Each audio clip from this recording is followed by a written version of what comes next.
The laughter that followed his words was still echoing off the ballroom's gilded ceiling when Isabel Farrow rose from her curtsy, and by the time she had straightened to her full height, every calculating eye in that glittering room had already begun composing the story they would tell about her ruin. She had not expected cruelty from the Duke of Aldermere, not on that particular evening, not before an audience of 40 of the county's most influential families gathered beneath his chandeliers to celebrate the harvest season with the kind of extravagance only a duke's fortune could arrange. She had arrived at Aldermere House that night as a guest of her aunt, a woman of modest but respectable connections, and she had spent the earlier hours of the evening in careful, unremarkable conversation, mindful always of her position as a woman whose fortune, while sufficient, could never rival the wealth surrounding her on every side. It was only when the Duke himself, resplendent in his formal blue coat and surrounded by a cluster of admiring peers, had turned his attention toward her during a lull in the dancing, and asked, with a smile that carried no warmth whatsoever, whether Miss Farrow had come dressed in her mother's gown from a decade past, or whether such fashions had simply never reached whatever remote corner of the county she called home, that Isabel understood, with a cold clarity that settled through her chest like ice water, exactly what kind of evening this had become. The room's laughter, quick and cruel, in the particular way that only a duke's mockery could summon from an audience eager to remain in his favor, rang in her ears as she performed the only response propriety allowed her, a curtsy of perfect, unimpeachable correctness, her spine straight, her chin level, her eyes betraying nothing of the humiliation burning beneath her composed exterior. She left Aldermere House within the hour, offering her aunt only the barest explanation for her early departure, and she did not return, not to that house, not to any gathering where the Duke of Aldermere might be present, for the following 2 years, a silence and absence so complete and so uncharacteristic of a woman previously known for her warm sociability that it eventually became, throughout the county, a mystery considerably more compelling than the mockery that had caused it. Before we return to the beginning, to the circumstances that first brought Isabel Farrow into the orbit of a duke whose casual cruelty would come to haunt him considerably more than he ever anticipated, let this stand as fair warning to anyone who mistakes silence for surrender. The 2 years that followed Isabel's curtsy would prove, in ways neither she nor the Duke could have predicted that humiliating evening, that absence can wound considerably more deeply than any words spoken in anger, and that a woman's dignity, once withdrawn from a man's presence entirely, often proves far more powerful than her continued attendance ever could have been. Isabel Farrow had grown up the only daughter of a country solicitor, whose modest but steady income had afforded her an education considerably broader than most women of her station typically received,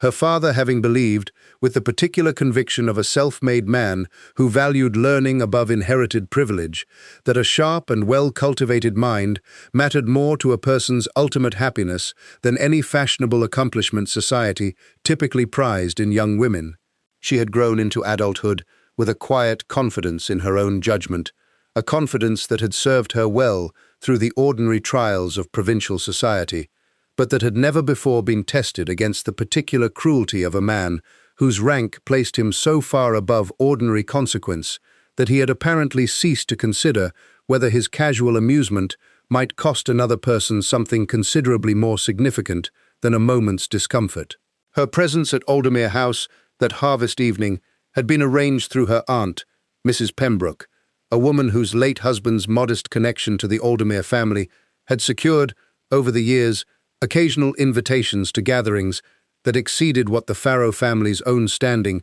might otherwise have commanded. Invitations Mrs. Pembroke had always accepted with considerable pride, and had encouraged Isabel to attend as an opportunity to expand her limited social circle beyond the familiar faces of their own small market town. Isabel had approached the evening with modest enthusiasm rather than any particular ambition, curious to see the grandeur of a genuine ducal household, but harboring no illusions regarding her own prospects within a gathering so far above her family's actual standing. And it was precisely this lack of ambitious pretense, this genuine and unguarded curiosity, that had made the Duke's public mockery of her appearance feel, to those who witnessed it, so particularly and unnecessarily cruel. For Isabel had done nothing to invite his attention, beyond simply existing within a room he apparently believed himself entitled to survey and judge without consequence. Alaric Thorne Ashworth Blackwood, 5th Duke of Aldermere, had not, in the moment he delivered his careless mockery, given the remark any particular thought beyond the immediate, hollow satisfaction of demonstrating wit before an audience he had grown increasingly weary of entertaining. He was, in the months preceding that harvest gathering, a man in the grip of a private bitterness he rarely examined too closely, having spent the preceding year navigating the aftermath of a broken engagement to a woman of considerable fortune and connection, a woman who had, upon discovering that the Duke's estate carried considerably more debt than his public reputation suggested, quietly and efficiently withdrawn from their arrangement before any formal announcement had made the withdrawal publicly embarrassing. For either this private humiliation, known to only a handful of the Duke's closest associates, but keenly felt by the man himself, had curdled over the following months into a habit of preemptive cruelty, a tendency to mock and diminish others before they had any opportunity to diminish him first. A defensive habit he had never consciously chosen, but had gradually adopted as armor against a vulnerability he refused to acknowledge even to himself. Isabel Farrow, appearing at his harvest gathering in a gown that was, by any reasonable standard, entirely fashionable and appropriate, but that happened, through nothing more than unfortunate coincidence, to bear some passing resemblance in its cut to a style his former fiancé had once dismissed as hopelessly provincial, had become, through no fault or intention of her own, an unwitting target for a bitterness that had nothing genuinely to do with her and everything to do with wounds the Duke had never permitted himself to properly examine or heal. He did not think, in the moment he spoke his careless mockery, of the actual woman standing before him, her genuine feelings, her actual circumstances, the particular courage it had required for a solicitor's daughter to attend a gathering so far above her family's ordinary standing, and this failure to think, this casual cruelty offered without any genuine malice toward its specific target, but simply as a reflexive display of wit and defended vulnerability, would prove, over the following 2 years, to be a failure the Duke came to regret, with an intensity he could never have anticipated on the evening he first committed it. The immediate aftermath of Isabel's departure from Aldermere House generated, throughout the county's interconnected social circles, precisely the kind of gossip such a public humiliation typically produced. Sympathetic murmurs regarding the Duke's evident cruelty mixed with the particular relish some observers always bring to witnessing another person's public embarrassment, and Isabel, retreating to the relative privacy of her family's modest home, found herself, in the days that followed, torn between a fury she had never before permitted herself to fully feel, and a wounded confusion regarding why a man she had never previously encountered had chosen to direct such casual cruelty toward her specifically. Mrs. Pembroke, mortified on her niece's behalf, and genuinely uncertain how to navigate the awkward position the incident had created for her own continued relationship with the Aldermere family, offered what comfort she could, but it was Isabel's father, upon hearing the full account of the evening's events, who offered the counsel that would ultimately shape the following 2 years of his daughter's conduct, telling her that a man who required the humiliation of others to feel secure in his own consequence had revealed, through that single careless remark, considerably more about his own character than he had revealed about hers, and that the most powerful response available to her was not the satisfaction of a clever retort, which society would in any case never have permitted a woman of her station to deliver, but rather the complete and dignified withdrawal of her presence from any circle where such treatment might be repeated, a withdrawal that would deny the Duke the ongoing satisfaction of witnessing whatever discomfort his cruelty had produced. Isabel, absorbing this counsel with the same careful deliberation she brought to every significant decision, resolved in the days following her humiliation that she would indeed withdraw entirely from any social circle that might bring her into the Duke of Aldermere's presence again, a resolution she maintained with a thoroughness that surprised even her own family, declining invitations to any gathering where his attendance seemed likely, redirecting her social energies toward the more modest but genuinely warm circles of her own market town, and building, over the following months, a life that required no proximity whatsoever to the man who had once, in a single careless sentence, attempted to diminish her before an audience of strangers. The Duke's own awareness of Isabel's continued absence developed gradually rather than immediately, for he had not, in the initial aftermath of the harvest gathering, given his mockery of Miss Farrow any particular further thought, considering it, if he considered it at all, simply one more instance of the defensive wit he had grown accustomed to deploying without much genuine reflection regarding its actual cost to those on its receiving end. It was several months later, at a spring gathering hosted by a neighboring family, that the Duke first noticed, with a curiosity he did not yet fully understand, that Isabel Farrow was conspicuously absent from a guest list that had, by all accounts, once regularly included her name, and it was Lady Bellwether, a sharp-tongued dowager, known throughout the county for her willingness to voice observations others preferred to leave unspoken, who informed him, with a directness that struck him with unexpected force, that Miss Farrow had withdrawn almost entirely from society since the Duke's own harvest gathering the previous autumn, a withdrawal Lady Bellwether attributed, without any particular delicacy, directly to his memorable public mockery of the young woman's appearance. The Duke received this information with an initial defensiveness, insisting to Lady Bellwether that his remark had been intended merely as harmless wit rather than any genuine cruelty. But Lady Bellwether's response to this defense, delivered with the particular bluntness age and rank afforded her, cut through his rationalization with an efficiency that lodged uncomfortably in the Duke's memory over the following weeks. She told him plainly that intent mattered considerably less than effect in matters of public cruelty, that a Duke's careless jest carried a weight in its delivery that no ordinary person's similar remark could ever match, precisely because of the power imbalance his rank created, and that he would do well to consider, before dismissing Miss Farrow's withdrawal as mere oversensitivity, what particular courage it must have required for a young woman of modest means to attend a ducal gathering at all, courage he had apparently repaid with public humiliation, delivered for nothing more than the hollow amusement of an audience he no longer even particularly respected. This conversation with Lady Bellwether settled into the Duke's memory with a persistence he found increasingly difficult to dismiss,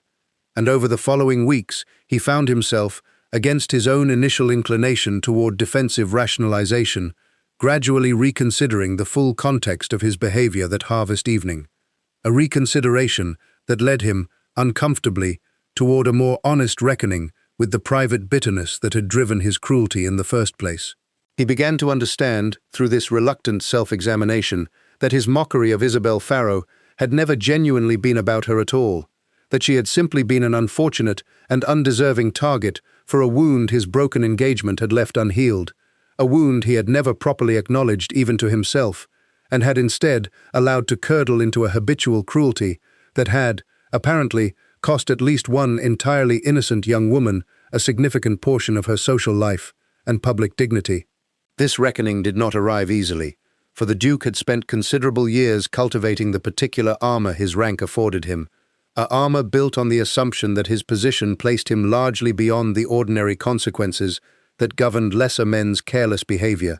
and confronting the genuine cost his careless cruelty had inflicted upon Isabel Farrow required him to abandon, at least partially, the comfortable fiction that his rank exempted him from the basic obligations of common decency that governed interactions between ordinary people. He found himself, in the months following his conversation with Lady Bellwether, increasingly preoccupied with the question of Isabel Farrow's continued absence, a preoccupation that extended, he was forced to admit to himself, with growing discomfort, well beyond mere guilt regarding a social wrong he had committed, toward a genuine curiosity about the woman herself, a curiosity that struck him as considerably more complicated than simple remorse alone could adequately explain. It was nearly a full year after the original harvest gathering That circumstance finally brought the Duke into a position where he might attempt some form of amends, though the opportunity arrived through means considerably more complicated than any deliberate plan on his own part. Isabel's father, whose modest solicitor's practice had over the years handled various matters for several of the county's smaller estates, found himself engaged through a chain of professional circumstance entirely unrelated to his daughter's earlier humiliation, in reviewing a complex property dispute that touched upon land bordering the Aldermere estate itself, a dispute that required, in its resolution, direct consultation with the Duke's own solicitors, and, eventually, with the Duke himself. Isabel, whose father had increasingly come to rely upon her sharp, analytical mind for assistance with the more complex documentation his practice required, found herself drawn into this dispute's resolution as well, reviewing property records and boundary agreements with the same careful thoroughness she brought to every task she undertook. And it was through this entirely unromantic and professionally necessary circumstance that Isabel Farrow and the Duke of Aldermere found themselves, for the first time since that catastrophic harvest evening, obliged to occupy the same room, seated across a table covered in property documents, rather than beneath a chandelier, surrounded by an audience eager for entertainment at her expense. The Duke, entering that first professional meeting with a considerable apprehension he had not anticipated feeling regarding what should have been, by any reasonable measure, a straightforward matter of estate business, found himself, upon actually encountering Isabel again after a full year's absence, struck by a composure in her manner that seemed to owe nothing whatsoever to any lingering effect of his previous cruelty. She greeted him with the same perfect, unimpeachable correctness she had displayed in her curtsy that catastrophic evening, addressed him with appropriate deference regarding matters of the property dispute itself, and gave absolutely no indication, through word or manner, that she harbored any particular feeling toward him beyond the professional courtesy the occasion required, a composure that struck the Duke, watching her carefully throughout their initial meeting, as considerably more devastating than any open hostility she might instead have chosen to display. He found himself, throughout that first professional encounter, searching for some opening through which he might offer the apology he had spent the preceding months privately composing.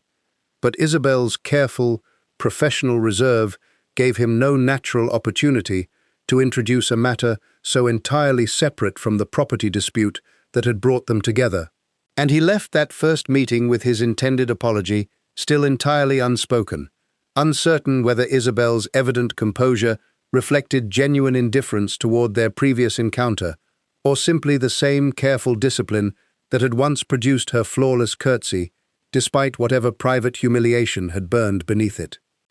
The property dispute required several additional meetings over the following weeks, each one bringing the Duke and Isabel into renewed professional contact,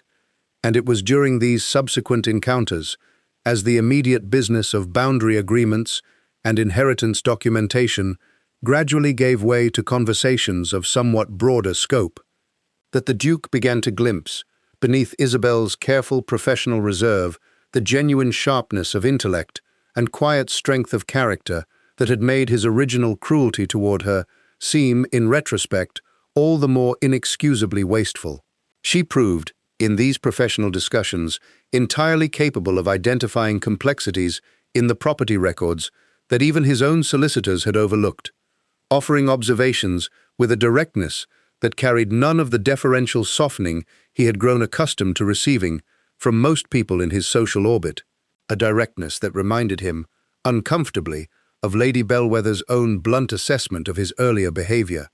and that struck him, the more he observed it, as precisely the kind of unguarded honesty he had come to genuinely value in the very few people whose company he had never grown tired of over the years. He found himself, against every intention to maintain the strictly professional distance the circumstances seemed to demand, increasingly drawn to prolonging these meetings beyond their strict necessity, inventing minor pretexts to consult her further on matters the property dispute did not genuinely require. A pattern Isabel herself, watching his conduct with the same careful attention she brought to every observation, began to notice with a wariness that mingled, despite her best efforts to maintain her composed professional distance, with a curiosity she found considerably more difficult to suppress than she would have preferred. It was during their fourth meeting, when the property dispute itself had been almost entirely resolved and only minor documentation remained to be finalized, that the Duke finally found, or perhaps simply forced, the opening he had been seeking for weeks to offer the apology that had weighed upon him with increasing urgency since Lady Bellwether's original rebuke. He told Isabel, setting aside the documents between them with a deliberateness that signaled his shift away from the meeting's ostensible business, that he owed her an apology he had delayed offering for considerably too long, an apology for the careless and genuinely cruel remark he had directed toward her nearly a year and a half before, a remark he now understood, through considerable and uncomfortable self-examination, had reflected nothing whatsoever about her own character or worth, but rather a private bitterness he had allowed himself to inflict upon an entirely undeserving target. Isabel received this apology with a stillness that gave the Duke little immediate indication of its effect upon her, and when she finally responded, her voice carried a measured composure that seemed to weigh his words carefully before offering any reaction of her own, telling him that she appreciated the apology's evident sincerity, but that she required him to understand precisely what his careless cruelty had actually cost her. Not merely the immediate humiliation of that single evening, but the 2 years of curtailed social opportunity that had followed it, the friendships she had hesitated to pursue for fear of encountering him again, the general wariness towards society's more elevated circles that his casual mockery had instilled in her at an age when such wariness could genuinely limit a young woman's future prospects. She told him, further, that she did not doubt the genuine remorse evident in his apology, but that remorse alone, however sincerely offered, could not simply restore the 2 years his cruelty had cost her, and that she was neither prepared to pretend those years had not mattered, nor inclined to offer him the easy absolution his evident discomfort seemed to be seeking from her. This response, considerably more measured and considerably less forgiving than the Duke had perhaps unconsciously hoped for, struck him nonetheless as entirely fair, and he told Isabel, with a humility that would have astonished anyone who had known him only through his previous reputation for casual cruelty, that he did not expect or believe he deserved any easy absolution, that he understood the cost of his careless words had extended considerably beyond the single evening in which they were spoken, and that he was prepared, should she permit it, to demonstrate through sustained conduct rather than mere apology that he had genuinely reckoned with the harm he had caused, though he acknowledged that such demonstration could not undo the years already lost, and could only, at best, offer some assurance regarding whatever future interactions circumstance might yet require between them.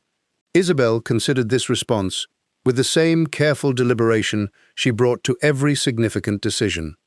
and told him, after a long moment of genuine reflection, that she was willing to continue their professional acquaintance regarding whatever future matters her father's practice might require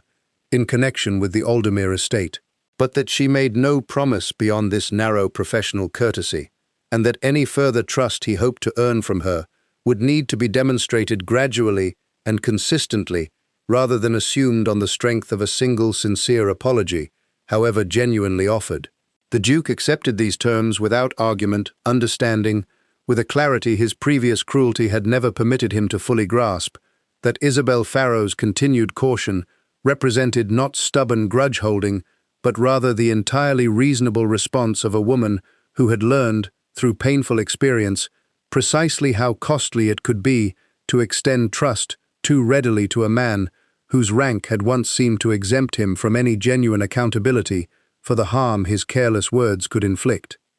The months that followed brought the Duke and Isabel into increasingly frequent professional contact, as matters connected to the original property dispute continued generating minor complications that required ongoing consultation between the Duke and her father's practice. Complications that the Duke, if he was entirely honest with himself, occasionally found himself quietly grateful for,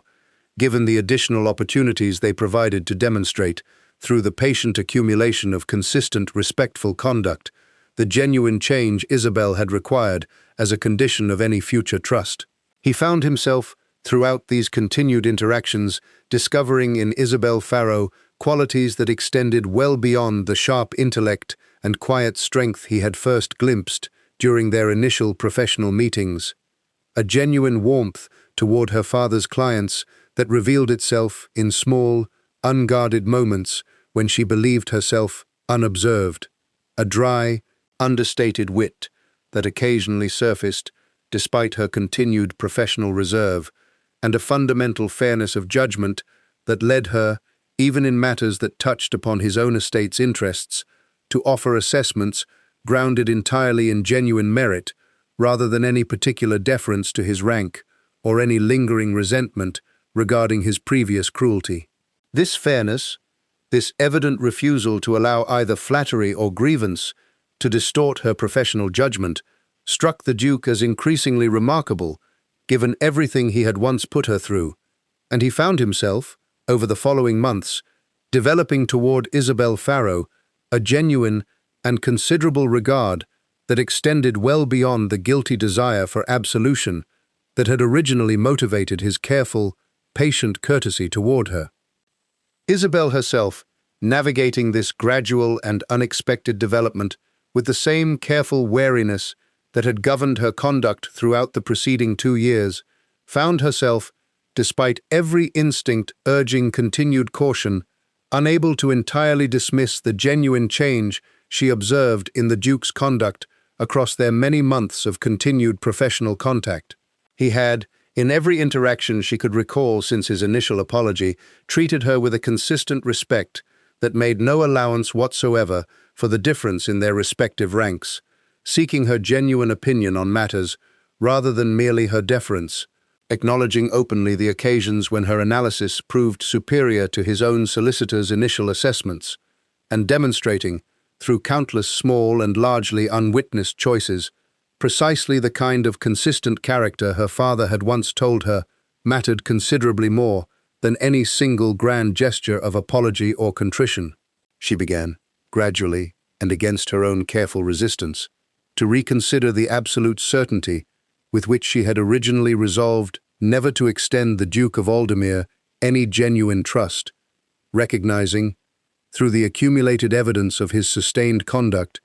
that the man now conducting himself before her bore only a distant and unflattering resemblance to the careless, defended figure who had once mocked her before an audience of strangers, a recognition that arrived not through any single dramatic revelation, but through the patient, cumulative weight of many small moments that had, together, gradually rebuilt something she had once believed permanently destroyed. It was nearly 2 years to the day after that catastrophic harvest gathering, at a spring assembly hosted by Lady Bellwether herself,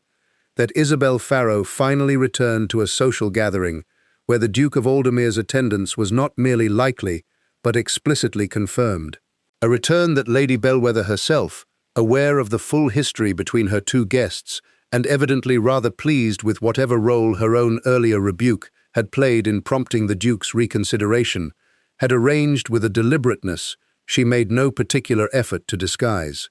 Isabel arrived that evening with a composure considerably more genuine than the careful discipline that had once produced her flawless curtsy, understanding, through the 2 years of hard-won distance and the following months of patient, careful observation, precisely what she wished to say to the man whose careless cruelty had once so thoroughly reshaped the course of her social life. The Duke, upon seeing her enter the assembly room, felt a relief so considerable that it left him, for a long moment, entirely unable to summon the composed greeting his rank typically afforded him, without effort, and he crossed the room to meet her, not with the confident, careless bearing that had once characterized his public conduct, but with the same careful humility that had governed his behavior throughout their many months of professional contact. Their conversation that evening, conducted in full view of an assembly that watched with considerable and barely disguised curiosity, unfolded with none of the cruelty that had once marked their first significant encounter, and it was Isabel who finally addressed directly the question that had waited, unspoken but understood by both of them, throughout the preceding months of careful professional courtesy. She told the Duke that she had observed, across nearly a year of continued contact, precisely the sustained and consistent change she had once required as a condition of any renewed trust, that his conduct throughout their many interactions had demonstrated a genuine reckoning with the harm his careless cruelty had once inflicted, and that she was prepared, cautiously, and without abandoning the wariness 2 years of hard experience had taught her, to consider the possibility of a friendship between them that extended beyond the strictly professional courtesy their previous arrangement had required. The Duke received this offer with a gratitude he made no attempt to disguise, telling her that he understood entirely the magnitude of what she was offering him, given everything he had once cost her, and that he intended, in whatever friendship or eventual deeper connection might develop between them, to spend considerably more effort ensuring she never again had cause to doubt the genuine respect and regard he had come, through the long process of earning her trust, to hold for her. The friendship that developed between them over the following months, conducted now in full public view rather than the private professional meetings that had characterized their earlier reconciliation, drew considerable attention throughout the county's social circles, attention that Isabel, no longer the anxious, uncertain young woman who had once fled Aldermere House in humiliated silence, navigated with a composed confidence that had been forged through the genuine hardship of the preceding 2 years and the patient, deliberate work of rebuilding trust that had followed. Mrs. Pembroke, watching her niece's transformation with a pride considerably deepened by her own guilty awareness of the awkward position the original incident had once created for her, remarked to anyone who would listen that she had never seen Isabel carry herself with such genuine, unguarded assurance, an assurance that owed nothing to the Duke's rank or fortune, and everything to Isabel's own hard-won understanding of her genuine worth, an understanding that had, if anything, been strengthened rather than diminished by the humiliation she had once suffered and the 2 years of dignified absence that had followed it. Lady Bellwether, observing the Duke's evident and genuine devotion toward the woman he had once so carelessly mocked, declared to several of her closest confidants that she had rarely witnessed a more thorough transformation in a man's character, a transformation she claimed, with considerable satisfaction, some small credit for having initiated through her own blunt rebuke, though she acknowledged, with rather more honesty than most in her position typically offered, that the genuine work of change had belonged entirely to the Duke himself, and that no amount of external rebuke could have accomplished what his own patient, sustained effort had eventually achieved. When the Duke finally asked Isabel to marry him, some months after their reconciliation at Lady Bellwether's spring assembly, he did so not with any grand public gesture calculated to impress an audience, but in a private conversation conducted in her father's own modest study, surrounded by the very property documents and legal papers that had first brought them back into each other's company, a setting he chose deliberately, he told her, because it represented the genuine foundation upon which their renewed connection had actually been built, patient, professional respect, rather than any romantic spectacle designed for public consumption. He told her that he understood, more thoroughly than he had ever understood anything in his privileged and largely unexamined life before her, that genuine partnership required a respect that made no allowance whatsoever for differences in rank or fortune, that he had come to value her sharp judgment and unguarded honesty above every quality his previous social circle had once taught him to prize, and that he wished, for whatever remained of his life, to build with her the kind of genuine, equal partnership that his own earlier cruelty had once seemed to place permanently beyond his reach. Isabel, considering his proposal with the same careful deliberation she had brought to every significant decision throughout the preceding 2 years, told him that she accepted not because his rank or fortune had ever mattered to her calculation, but because she had watched him, across nearly 2 years of sustained and consistent conduct, become genuinely worthy of the trust she was now, finally and completely, prepared to extend him. Their eventual wedding, conducted at the small parish church in Isabel's own market town, rather than any grand cathedral her father's connections might otherwise have arranged, drew a curious mixture of guests, the county's more elevated families, who had come to respect the Duke's genuine transformation, and the modest, warm circle of Isabel's own community, who had supported her throughout the 2 difficult years of her withdrawal from society, and who regarded her marriage now not as any ambitious elevation, but as the natural culmination of a genuine and hard-won partnership between 2 people who had each, in their own way, learned considerably more about the true cost of careless cruelty and the genuine value of patient, sustained honesty than either had known before their paths first crossed beneath Aldermere House's gilded chandeliers. Lady Bellwether, presiding over the wedding celebration with the particular satisfaction of a woman who had witnessed the entire arc of this transformation unfold, declared to anyone who would listen that she had never seen a more fitting conclusion to a story that had once seemed destined for nothing more than a permanent and understandable estrangement. And Mrs. Pembroke, weeping with evident pride throughout the entire ceremony, told several of the assembled guests that she had always believed, even in the darkest days following her niece's original humiliation, that Isabel's quiet dignity would eventually prove considerably more powerful than any single act of careless cruelty, however painful its immediate cost. And on quiet evenings at Aldermere House in the years that followed, surrounded now by a household that had come to genuinely admire its Duchess's sharp judgment and unguarded honesty, Alaric would sometimes ask his wife whether she had ever truly forgiven him for the cruelty that had once cost her 2 years of her young life,